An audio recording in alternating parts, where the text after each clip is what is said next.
अस्सलाम वालेकुम व्यूवर्स, मैं हूं मोहम्मद जमील और आप देख रहे हैं जीएस एकेडमी यूट्यूब चैनल। ठीक है, आज हम लेक्चर नंबर 4 दे रहे हैं, चैप्टर नंबर 1 9th क्लास का, और एक्सरसाइज है 1.3। ठीक है, और इसका क्वेश्चन नंबर 1 है which of the following matrices are conformable for addition, कि ये कौन कौन से मैट्रिक्स हैं इनको हम जमा कर सकते हैं। ठीक है, सबसे पहले मैं आपको ये बता दूं कि कौन से मैट्रिक्स जो होते हैं वो जमा हो सकते हैं या सब्ट्रैक्ट हो सकते हैं। ठीक है, फर्स्ट ऑफ ऑल आप माइंड में ये रखें, ऐसे मैट्रिक्स, फर्स्ट किया कि अगर हमारे पास ए मैट्रिक्स है, अगर उसमें रो की तादाद हो, मतलब कि रो की तादाद भी 2 हो और कॉलम की तादाद भी 2 हो, और हमारे पास दूसरा मैट्रिक्स बी हो, उसमें भी रो की तादाद 2 हो एंड कॉलम की तादाद भी 2 हो, तब हम उनको एडिशन मतलब कि उनको जमा कर सकते हैं। ठीक है, अगर उनमें रो और कॉलम की तादाद, दोनों मैट्रिक्स में ए एंड बी में रो और कॉलम्स की तादाद इक्वल नहीं है, तो वो हम उनको जमा नहीं कर सकते, मतलब कि वो कंफर्मेबल फॉर एडिशन नहीं होंगे। ठीक है, अब ये यहाँ देखते हैं कि कौन कौन से मैट्रिक्स हैं जो कि कंफर्मेबल फॉर एडिशन है। सबसे पहले आप ये देखें ये हम देखते हैं, ये देखें, आपको मैंने बताया था कि ये जो हमारे पास इस शेप में मौजूद होता है, इसको हम कहते हैं कि ये हमारे पास हॉरिजॉन्टल लाइन है, और ये हमारे पास रो 1 एंड रो 2 मौजूद है। ठीक है, रो 1 एंड रो 2, और ये कॉलम अगर देखा जाए तो मैंने कहा कि वर्टिकल फॉर्म में जो चीजें हमारे पास मौजूद है, वर्टिकल फॉर्म में ये जो एंट्रीज मौजूद है, ये 2 1 -1 एंड 3 स्क्वाड एंट्रीज, तो इसमें ये कॉलम 1 और कॉलम 2, ये देखें इसमें 2 ही रो हैं, 2 ही कॉलम है। ठीक है, अब इनमें से कोई ऐसा हम मैट्रिक्स तलाश करें कि जिसमें 2 रो हों और 2 कॉलम हो, तब हम दोनों को ऐड कर सकते हैं। सब ये देखें, पहले इसमें तो 2 रो हैं और 1 कॉलम है, मतलब ये इसके साथ ऐड नहीं हो सकता। ये देखें इसमें 3 रो और 2 कॉलम है, इसमें भी हम इसको ऐड, हम ए के लिए कोई मुनासिब ढूंढ रहे हैं कि ए के लिए मुनासिब कोई एडिशन हो, कि ए के साथ कौन सा मैट्रिक्स होगा वो ऐड हो सके। अब इसमें देखें ये 2 के साथ 1 हो जाएगा और ये 3, ये इसमें 2 रो और 1 कॉलम बन जाएगा, ये भी नहीं है। आप इसको जरा चेक करें, इसमें 2 रो हैं और 2 ही कॉलम है। ये देखें इसमें भी क्या है हमारे पास, ये R1 और ये R2 और ये C1 एंड C2, ये हॉरिजॉन्टल फॉर्म जो है ये वाली है और वर्टिकल फॉर्म ये वाली है। ठीक है, इसका मतलब हम लिख सकते हैं कि A and B are कन्फॉर्मेबल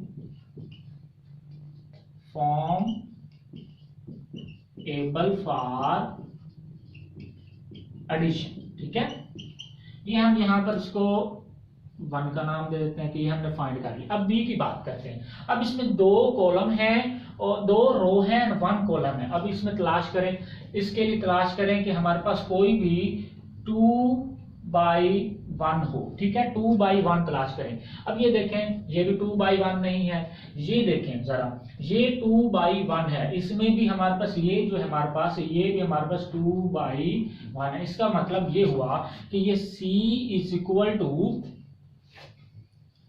C is equal to, sorry C नहीं था, B, ये हमारे पास B के लिए ढूंढ रहे हैं हम कि B is equal to D, B and D दोनों, B and D are conformable for addition. ठीक है, अब हम इसको 2 का नाम दे लेते हैं।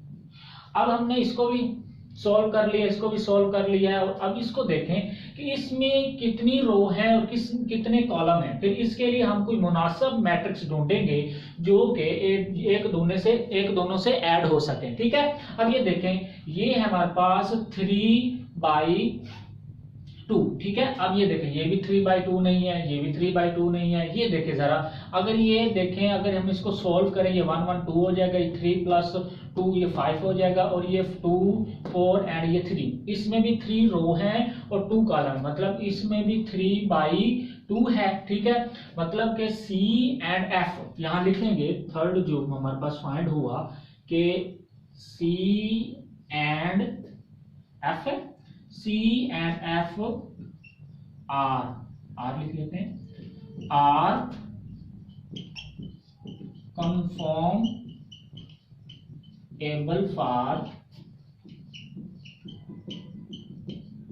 एडिशन। ठीक है, अब ए के लिए भी तलाश कर लिया, ए के लिए कौन सा मुनासिब है, बी, एंड बी के लिए कौन मुनासिब है, डी, एंड सी के लिए मुनासिब कौन है, एफ। अब देखते हैं कि ये डी, डी तो ये हो गया हमारे पास, अब ये ई, ई के ई भी हो गया। ठीक है, सर यहाँ पर ये हमने एक मिस्टेक की है कि ए के लिए हमने ई मुनासिब कहा था, ए के लिए ई मुनासिब, क्योंकि इसकी रो और इसकी रो बराबर है और इसके कॉलम और इसके कॉलम बराबर है। ठीक है, ए ई के लिए मुनासिब हो गया, ठीक है ना, और बी जो है ना वो डी के लिए मुनासिब हो गया, बी डी के लिए मुनासिब है, और उसके बाद सी एफ के लिए मुनासिब है। अब हम गिन लेते हैं, 1 2 3 4 5 और 6, 1 2 3 4 5 और 6। ठीक है, हमने हर एक के लिए मुनासिब मैट्रिक्स ढूंढ लिया है। जैसे कि आप देख रहे हैं कि ए ई के लिए मुनासिब, ये दोनों ऐड हो सकते हैं क्योंकि इसमें रो और कॉलम की तादाद बराबर है। फिर हमने तलाश किया कि बी एंड डी, बी और डी भी दोनों ऐड हो सकते हैं क्योंकि बी में भी उतनी ही रो है, उतने ही कॉलम है जितना के डी में मौजूद है, और सी में भी उतने ही रो और कॉलम मौजूद हैं जितने के हमारे पास एफ में मौजूद है। ठीक है, अब हम क्वेश्चन नंबर 2 की तरफ चलते हैं। ठीक है स्टूडेंट, अब हम क्वेश्चन नंबर 2 जो है वो सोल्व करते हैं। ये देखें, क्वेश्चन नंबर 2 में उसने कहा है find the additive inverse of following matrices. सबसे पहले जो आपके पास क्वेश्चन है कि ये हमारे पास एडिटिव इनवर्स क्या होता है। ठीक है, वो कहता है कि कोई से भी दो मैट्रिक्स लें जिनकी रो और कॉलम सेम हो। ठीक है, हमने कोई से दो मैट्रिक्स लेने हैं जिनकी रो और कॉलम सेम हो। मैं आपको मैथमेटिकल फॉर्म में लिखकर दिखाता हूँ, आपको ज्यादा क्लियर हो जाएगा। वो कहता है कि फर्ज किया, ये मैं लेट कर रहा हूँ, ठीक है ना, मान लीजिए कि ये कोई हमारे पास ए मैट्रिक्स है और ये प्लस बी मैट्रिक्स है। जब हम इन दोनों को ऐड करें तो इज इक्वल टू हमारे पास ये नल मैट्रिक्स आए। और ये दूसरी कंडीशन भी है, यहाँ पर हमने किया कि ए प्लस बी, मैं यहाँ लिख लेता हूँ ज्यादा क्लियर हो जाएगा। ये हमारे पास, यहाँ इसको मैं केस नंबर 1 कह देता हूँ, केस नंबर 1। ठीक है, और केस नंबर 2। ठीक है, केस नंबर 2 वो कहता है कि अगर हम b प्लस ए भी कर दें तो ये भी हमारे पास क्या हो, नल मैट्रिक्स आ जाए। ठीक है, इसको हम तीसरी शेप, इसी को यानी केस नंबर 1 और केस नंबर 2 को अगर हम इकट्ठा लिखना चाहें तो इस तरह भी लिख सकते हैं कि a plus B is equal to null matrix and null matrix is equal to हमारे पास b प्लस ए। इस सब के लिखने का जो मतलब है वो यही है। पहले हमने इसको अलग-अलग मैंने आपको लिखकर दिखाया ताकि आपको समझ आ जाए। इन दो चीजों को हम इस तरह भी लिख सकते हैं, ये करेक्ट होगा। ठीक है, इसको हम बोलते हैं एडिटिव इनवर्स। क्या चीज होती है हमारे पास, एडिटिव इनवर्स। ठीक है, अब हम इसको देखते हैं कि एडिटिव इनवर्स बनता है या नहीं। ये देखें, मैं आपको एडिटिव इनवर्स बना के दिखाता हूँ। मैंने तो आपके माइंड में क्वेश्चन जा रहा होगा कि मैंने तो दो मैट्रिसेस का नाम लिया लेकिन यहाँ मेरे पास तो एक ही मैट्रिसेस है। ठीक है, हाउ इज पॉसिबल, हमने इसी ए में से जो दूसरा मैट्रिक्स है वो खुद बनाना है। ठीक है, ए मैट्रिक्स में से बी मैट्रिक्स खुद बनाना है, फिर उनको ऐड करना है और नल मैट्रिक्स जो है वो निकालना है। वो कैसे, वो मैं आपको बताता हूँ। ये देखें, ये हमें ए मैट्रिक्स दे दिया गया। ठीक है, जो हमारे पास बी मैट्रिक्स होगा वो कैसे बनेगा, जो बी मैट्रिक्स होगा अगर हम इसका नेगेटिव ले लें, इसी मैट्रिक्स का नेगेटिव लेंगे तो वो बी मैट्रिक्स बन जाएगा। ठीक है, ये देखें, अब मैं नेगेटिव ए ले रहा हूँ। अब इसका नेगेटिव का मतलब है कि इस जो भी हमारे पास इंट्रीज, ये 2 4 -2 एंड 1, ये हमारे पास इंट्रीज हैं। नेगेटिव का मतलब है कि जब हम इनका नेगेटिव लेंगे तो ये 2 पॉजिटिव का नेगेटिव हो जाएगा, पॉजिटिव का 4 नेगेटिव हो जाएगा, नेगेटिव का 2 पॉजिटिव हो जाएगा और पॉजिटिव 1 का नेगेटिव 1 हो जाएगा। ये देखें, अब मैं इसका नेगेटिव ले रहा हूँ, ये 2 है पॉजिटिव तो यहाँ नेगेटिव 2 हो गया, या पॉजिटिव का 4 है तो ये नेगेटिव का 4 हो गया, ये नेगेटिव का 2 है तो ये पॉजिटिव 2 हो गया, ये 1 पॉजिटिव है तो ये हमारे पास नेगेटिव हो गया। यहाँ पर हमने बी मैट्रिक्स खुद ले लिया, ठीक है। ए मैट्रिक्स वो खुद देगा अगर वो कहेगा कि एडिटिव इनवर्स। आप ये मत सोचिएगा कि एडिटिव इनवर्स में तो 2 मैट्रिक्स होते हैं, इसने क्वेश्चन में एक दे दिया गया। तो आप ये माइंड में रखें कि वो एक खुद मैट्रिक्स देगा और बी हमें खुद बनाना होगा। वो कैसे? ए का हमने नेगेटिव इनवर्स लेके बनाना होगा। अब मैंने नेगेटिव इनवर्स ले लिया है। दूसरी जो बात मैंने की थी कि हम अगर बी प्लस ए करें तो हमारे पास नल मैट्रिक्स आए, तो वो मैं आपको यहाँ प्रूफ करके दिखाता हूँ। यहाँ मैं प्रूफ करता हूँ, ठीक है, ये मैंने प्रूफ करना है, ठीक है। यहाँ पर मैं करता हूँ a plus B is equal to, अब देखें a की वैल्यू क्या है, a की वैल्यू ये देखें, मैं यहाँ a की वैल्यू लिख रहा हूँ 2 4 -2 1 और ये प्लस का निशान है तो यहाँ प्लस लगा देता हूँ, ठीक है। और यहाँ b की वैल्यू क्या, ये b की वैल्यू निकाली हमने, ठीक है। ये हमने क्या निकाली, b की वैल्यू। अब b की वैल्यू क्या है हमारे पास 2 -4 2 -1। अब हम इसको ऐड करते हैं, ठीक है ना। ऐड होता है कि रो को रो में जमा कर दें और कॉलम को कॉलम में जमा कर दें। हाउ, ये देखें, ये जब मैं a प्लस बी जब करूंगा तो ये देखें, ये हमारे पास इस एंट्री को इस एंट्री से, यहाँ पर मैं आपको बता देता हूँ कि इस एंट्री को इस एंट्री से जमा करेंगे, इस एंट्री को हम इस एंट्री से जमा करेंगे, इस एंट्री को हम इस एंट्री से जमा करेंगे और इस एंट्री को हम इस एंट्री से जमा करेंगे। अब देखते हैं कैसे जमा कर रहे हैं हम। ये देखें 2 प्लस, ये प्लस का निशान, आगे ये एंट्री 2, ठीक है। अब ये 4 है हमारे पास, ये 4, ये प्लस का निशान और ये -4। अब ये 2 प्लस का निशान ये वाला और ये 2। अब ठीक है, अब ये लास्ट रह गया ये 1 पॉजिटिव निशान ये और ये -1। अब देखते हैं कि हमारे पास नल मैट्रिक्स आता है या नहीं। ये देखें कि a जमा b इज इक्वल टू, अब हम इसको सॉल्व करते हैं। ये देखें, अब इसको सॉल्व करेंगे, हमारे पास ये देखें 2 प्लस, ये ब्रैकेट जब ओपन करेंगे तो ये जमा और नेगेटिव, ये नेगेटिव हो जाता है, ठीक है। तो ये इज इक्वल टू 0, तो ये हमारे पास क्या आ जाएगा 0। ये भी इसी तरह सेम हो गया, ये भी 0 हो गया, ये भी इसी तरह सेम है 0 हो गया, ये भी इसी तरह सेम है, ये भी 0 हो गया। ये हमारे पास क्या आया, नल मैट्रिक्स। तो यहाँ हम लिख सकते हैं कि a जमा b is equal to A null matrix. अब मैंने कंडीशन, ये केस नंबर 1 बताया था मैंने और ये केस नंबर 2 भी एक बताया था कि b जमा a, ठीक है, ये भी 0 हो और a जमा b ये भी 0 मीन दैट नल मैट्रिक्स हो। ये तो हमने प्रूफ कर लिया, ठीक है। अब हम प्रूफ करेंगे इसके लिए, ठीक है। अब ये देखें, मैं इसको यहाँ प्रूफ करके दिखाता हूं। मैं प्रूफ इस केस नंबर, जो हमारे पास केस नंबर 2 हो गया था। अब ये देखें, आओ यहाँ मैं इसको नाम दे देता हूँ, मेरा नाम जमील है तो मैं यहाँ जे का नाम दे देता हूँ इसको, ठीक है। तो अब मैं करने लगा हूँ b प्लस ए।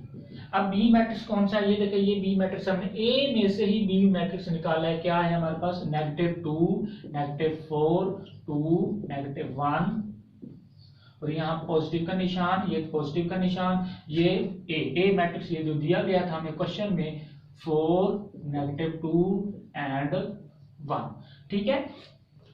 अब इनको हम प्लस करेंगे, b plus A is equal to, ये -2, ये -2 प्लस का सिंबल, अब ये 2, ये 2, ठीक है।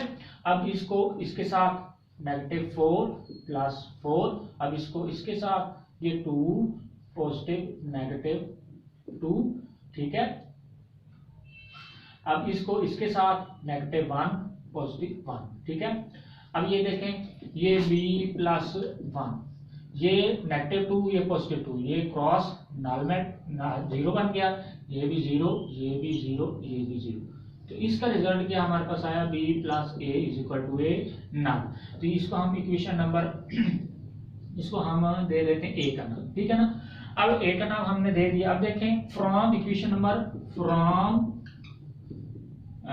जे एंड ए, जे और ए जो है मैंने इक्वेशन का नाम लिखा है, घबराइएगा नहीं कि आप भी अपना नाम रख सकते हैं, ठीक है। वैसे आप 1 2 3 4 का नाम भी दे सकते हैं, लेकिन वैसे मैंने रख दिया जे और एंड ए, ठीक है।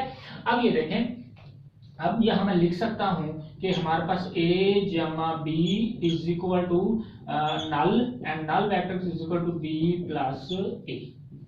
इसका मैंने प्रूफ करके दिखा दिया। जो हमारे पास मैट्रिक्स ए है ये क्या चीज़ है, ये हमारे पास एडिटिव इनवर्स है। एडिटिव इनवर्स इस तरह लिया जाता है, ठीक है। अब हम इसमें क्वेश्चंस करते हैं। इसमें तो वैसे बी दिया गया, सी दिया गया, डी है, ई है, एफ है। अब आपको जो मुश्किल होगी वो आपको क्वेश्चन नंबर एफ में मुश्किल पेश आ रही होगी, ठीक है। मैं आपको ये एफ जो है वो सॉल्व कर देता हूँ, बाकी जो है वो आप हल करेंगे। ये देखते हैं, इसको रेज करते हैं हम। क्वेश्चन वही चल रहा है हमारे पास, ये हमने ए के लिए सॉल्व कर लिया था।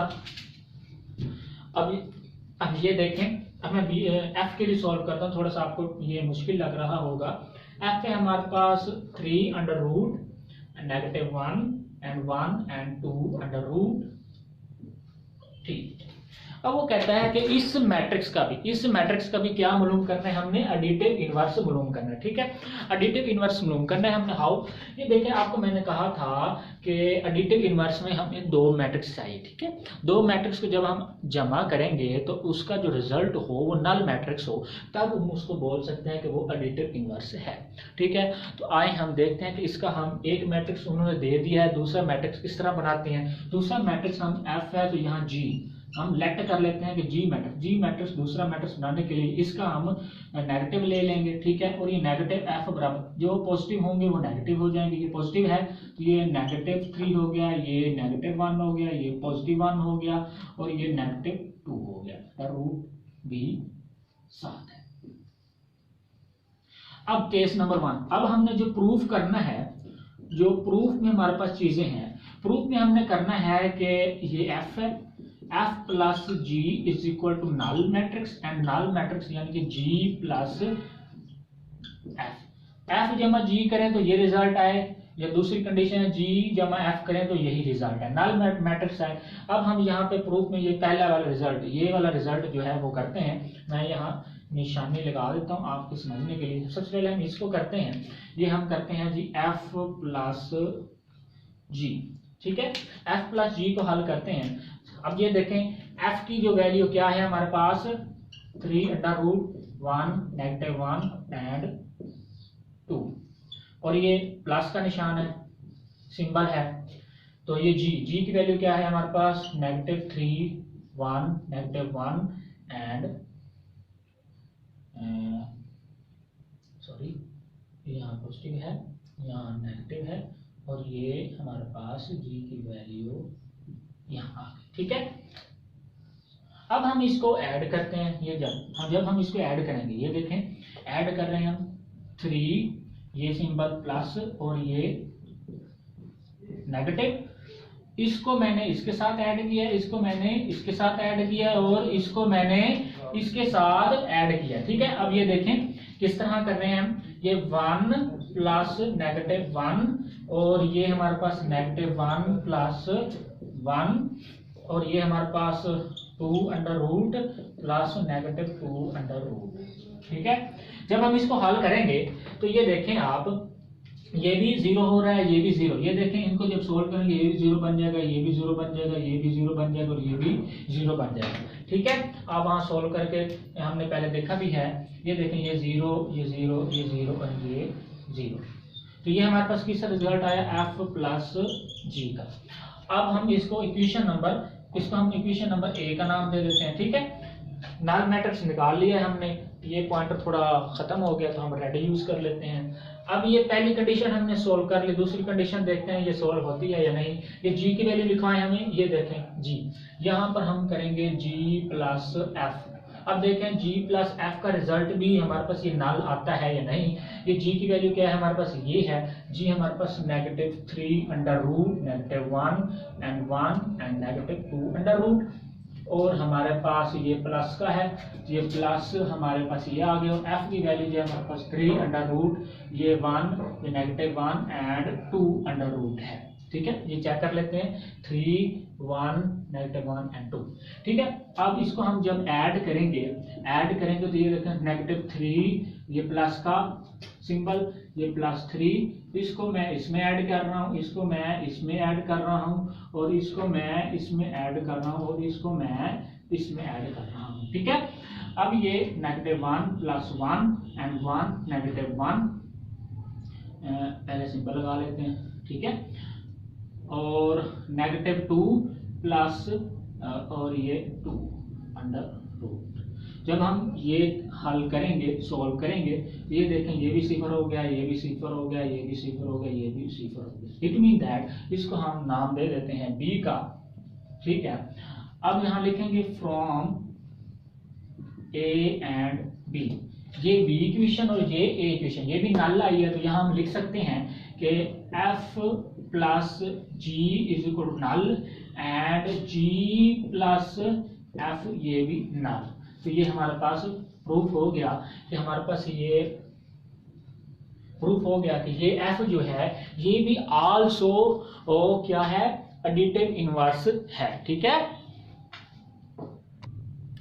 अब हम मजीद क्वेश्चन के लिए जो बताएंगे कि ये एक दूसरे से एडिटिव इनवर्स हैं या नहीं। वैसे पहले तो हमने उसका प्रूफ करके दिखाया था, अब हम प्रूफ नहीं करेंगे, ठीक है। अब हम ऐसे ही बता देंगे। वो प्रूफ मैंने इसलिए किया था ताकि आपको कंसेप्ट आ जाए, ठीक है। वैसे जो जवाब है वो इस तरह हमने प्रूफ करना है। ये मैं आपको 2-3 क्वेश्चन कर रहा हूँ, सिंपल क्वेश्चन, जैसे कि वो एग्जामिनर हमसे पूछता है जो हमें चाहिए होता है, ले तो कंसेप्ट के लिए मैंने आपको डिटेल में बता दिया था, ठीक है। अब मैं आपको, जैसे पेपर में सवाल पूछा जाता है कि एडिटिव इनवर्स मालूम करें, और सिंपल वो एडिटिव इनवर्स मालूम करके देते हैं, वो कैसे करते हैं ये देखिए। हमने ये बी पार्ट छोड़ दिया था, ये बी पार्ट जो है वो मैं हल करता हूँ। 1 0 -1 एंड 2 -1 एंड 3 -3 एंड -2 एंड 1। अब ये देखें, अब सॉल्यूशन में लिखूंगा। अब मैं इसका एडिटिव इनवर्स मालूम कर रहा हूँ। एडिटिव इनवर्स मैं इसके साथ मेरे पास बी एक मैट्रिक्स आ गया, ठीक है।